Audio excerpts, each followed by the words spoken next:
자, 시우리 안녕. 자, 우리 오늘 시작해 보도록 합시다. 잠깐만요. PPT를 띄우고.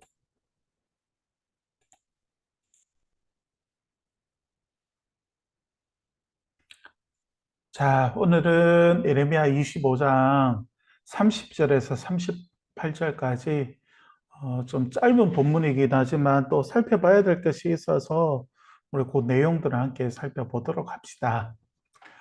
여호와 하나님이 온 세상을 심판하겠다고 선포하셨잖아요. 우리 어제 본문에 보면. 그리고 그 선포 이후에 하나님께서 오늘 포효하시는 모습을 보여주고 있어요. 그러니까 여호와 하나님을 어떻게 표현하냐면 젊은 사자로 비유하거든요. 그리고 그 젊은 사자의 포효 소리가 예루살렘에서 시작되었지만 그게 땅 끝까지 이르게 돼요. 그러니까 다시 말해서 온 세상을 다스리시는 그 하나님의 모습을 보여주는 동시에 세상을 심판하시고 다스리시는 분이 누구이신가를 보여주는 말씀이기도 한데 오늘 일단 단락을 보면 두 단락으로 나눌 수 있는데 30절에서 33절까지 보면 여호와의 재앙, 그리고 34절에서 38절까지는 목자들을 향한 심판인데 이 내용들을 오늘 살펴보도록 합시다. 먼저 포효하시는 하나님을 보면 그러므로 너는 그들에게 이 모든 말로 예언하여 이르기를 여호와께서 높은 데서 포효하시고 그의 거룩한 처소에서 소리를 내시며 그의 초장을 향하여 크게 부르시고 세상 모든 주민에 대하여 포도 밟는 자같이 흥겹게 노래하시리라 이렇게 하고 있잖아요. 여러분 어제 말씀을 한번 떠올려 보면 하나님은 진노의 잔 그리고 하나님의 그 심판의 칼이 예루살렘과 유다를 시작으로 주위 민족 국가들에게 이렇게 퍼져나갔었잖아요. 그 이어지는 내용이에요. 그러니까 오늘 말씀이. 그러니까 오늘은 어떻게 표현하냐면 그 하나님의 심판을 사자가 포효하듯이 이렇게 하나님께서 그 하나님의 심판을 이렇게 선포하는 것처럼 이렇게 말하고 있는 거거든요. 히브리어도 이 포효한다는 말이 샤그예요, 샤그. 그러니까 막 사자가 어르릉거리면 여러분 어떻게 되겠어요? 그 주위에 그 소리를 들었던 동물들은 다 뭐라고 해야 되지? 그 두려움에 떨겠죠. 그런 의미도 있을 수 있고 또 사자가 먹이를 발견하고 사냥할 때처럼 여러 민족에 대해서 하나님께서 심판을 시작하시는 그 모습을 사자의 이 포효를 통하여서 상징적, 좀 은유적인 의미로서 이렇게 보여주는 것 같아요. 그래서 아모스 선지자도 비슷한 예언을 한 적이 있거든요. 사자의 포효로 초장과 갈멜산 꼭대기가 다 말라버린다고 두려움 때문에 그렇게 묘사하기도 했었는데 예레미야는 조금 더 다른 점에서 예루살렘만 그치는 것이 아니라 그 범위가 여러 민족을 향하여서 이렇게 크게 이렇게 향하고 있거든요. 그리고 31절에서 포효하다는 말이 세 번이나 반복돼요. 그 말은 음, 그만큼 의미가 강조되었단 말이겠죠. 그러면서 여호와가 세상 모든 주민에 대하여 포도 밟는 자같이 흥겹게 노래하시리라 이렇게 말하고 있어요. 여러분 포도주가 어떻게 만들어지는지 알아요? 포도가 추수되면 사람이 이렇게 틀에 포도를 넣고 밟아요. 그러면 밟으면 포도알이 막 으깨어지겠죠. 그렇게 이겨지면 그걸 나중에 이제 통에 놓고 이제 발효를 시키는 건데 하나님의 심판을 이렇게 보여주고 있는 거거든요. 그러니까 포도주를 만들 때 이렇게 짓밟아서 짓이겨서 만들듯이 하나님이 전쟁을 통하여서 심판하시는 모습을 지금 이 포도를 이끼는 이 짓밟아 버리는 모습을 통하여서 보여주시는 거라고요. 그러면서 여러분 31절에 보면 요란한 소리가 땅 끝까지 이름은 여호와께서 문민족과 다투시며 모든 육체를 심판하시며 악인을 칼에 내어 주셨습니다. 여호와의 말씀이니라 이렇게 말했어요. 그러니까 또 하나님은 여러 민족과 다투는 하나님이시라 이렇게 말하잖아요. 여기서 다투다라는 말이 그냥 파이터가 아니라 여기는 법정 용어예요. 법정 용어. 그러니까 법정에서 서로 이렇게 고발하고 서로 다투듯이 그렇게 법정 용어를 지금 예레미야가 사용하고 있거든요. 그러니까 전쟁을 마치게 되면 하나님께서 심판을 행하시는 것이 전쟁이었잖아요. 그 전쟁을 마치게 되면 패배한 나라와 그리고 승리한 나라가 따로 어떻게 재판하듯이 승리한 나라가 패배한 수장과 그리고 국민들을 향하여서 재판 같은 거를 해요. 그러면 그렇게 하면 앞으로 한 해 동안 조공을 얼마나 바칠 것인지 또 승리한 쪽에서 패배한 이 국가의 대표 왕을 누구를 세울 것인지를 다 정해요. 이 재판을 통하여서 아마도 하나님께서 그런 재판을 말하고 있는 것 같아요. 그래서 하나님께서 그 전쟁의 심판 이후에 되어질 일들을 요 다투다라는 법정 용어를 통하여서 이렇게 표현하고 있는 말씀이 31절인 거죠. 그러면서 여러분 32절에 보면 여호와의 심판과 죽음에 대한 말씀이 또 나오는데 만군의 여호와께서 이와 같이 말씀하시니라. 보라 재앙이 나서 나라에서 나라에 미칠 것이며 큰 바람이 땅 끝에서 일어날 것이라 이렇게 말하고 있는데요. 여러분 어제 본문에서도 마지막에 나왔지만 만군의 여호와 할 때 이 만군이란 말은 군대란 말이라고 했잖아요. 하나님께서 군대 대장이 되셔서 열방을 향하여서 하나님의 심판을 행하시기 위하여서 전진하시는 거죠. 그런데 지금의 하나님의 이 전진은 구원을 향한 전진은 아니라 하나님의 심판을 향한 전진이잖아요. 그것도 땅 끝까지 부는 큰 바람이다. 이렇게 표현하고 있어요. 그러니까 하나님의 이 심판의 어마어마한 그 힘을 이제 예레미야가 표현하고 있는 거거든요. 여러분 33절에도 보면 여호와께서 죽임을 당한 자가 땅 끝에 이른다 이렇게 말하고 있거든요. 그런데 지금의 하나님은 우리는 어떻게 해요? 예수님을 통해서 세상을 침노하긴 하셨지만 세상을 향해 오기는 오셨지만 이 세상 가운데서 우리를 구속하시고 우리를 구원하시는 그러한 침노를 하나님께서 행하셨다는 것을 어, 우리는 알고 있죠. 그 하나님의 은혜 때문에 지금도 하나님을 아바 아버지라 부를 수 있고 우리가 이렇게 하나님 말씀 앞에 서서 그 말씀을 들을 수 있는 은혜가 바로 이러한 하나님의 예수님의 이 세상을 향한 침노로 인하여서 우리에게 주어진 것이죠. 그러니까 우리는 또 여기에서 십자가의 사랑을 또 우리는 만나게 됩니다. 그러면서 여러분 34절부터 보면 분위기가 또 확 바뀌는데 물론 심판의 메시지는 계속해서 이어지는데 그 대상이 달라져요.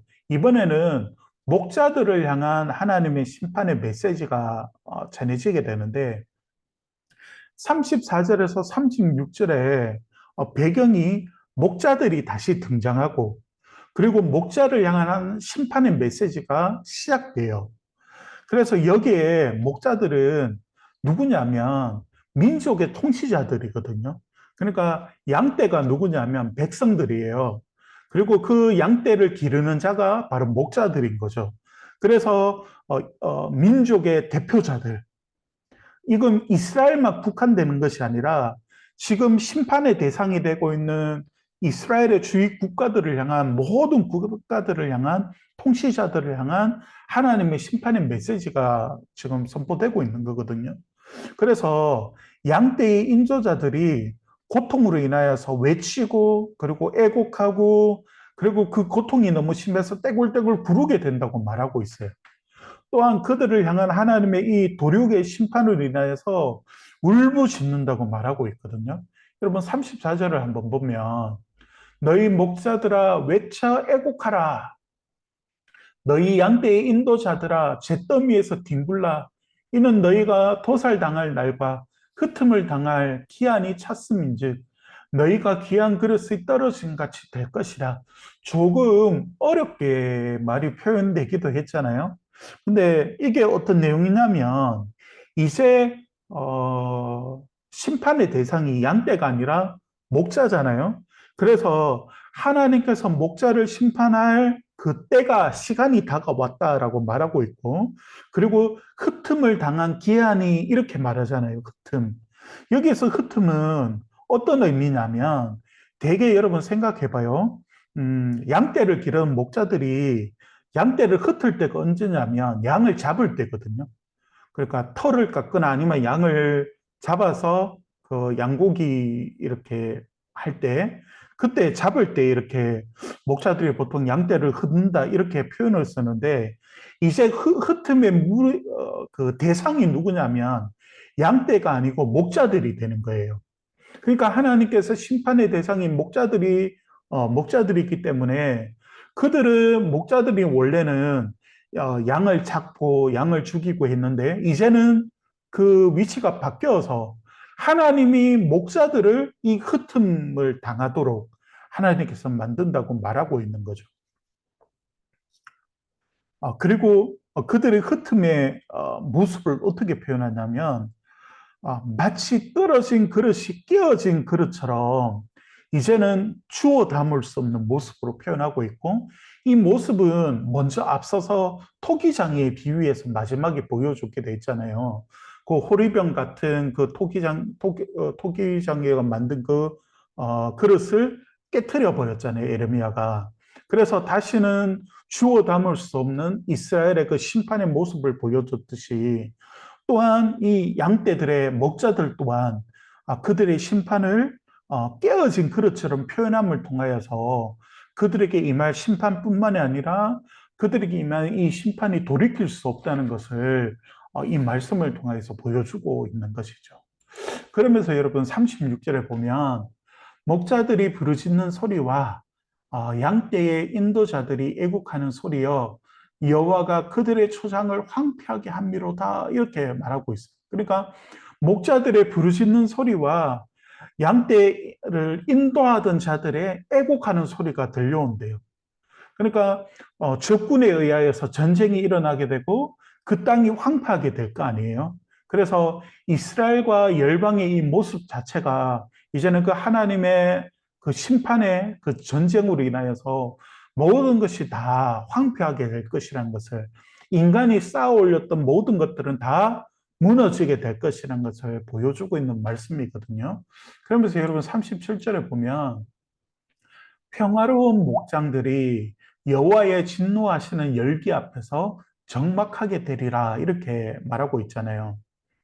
그러니까 원래는 이 목장이 너무 평화로운 곳이었는데, 근데 침략도 받지 않았던 지역이었는데, 여러분 이 목장이 나라를 의미하겠죠, 지금은.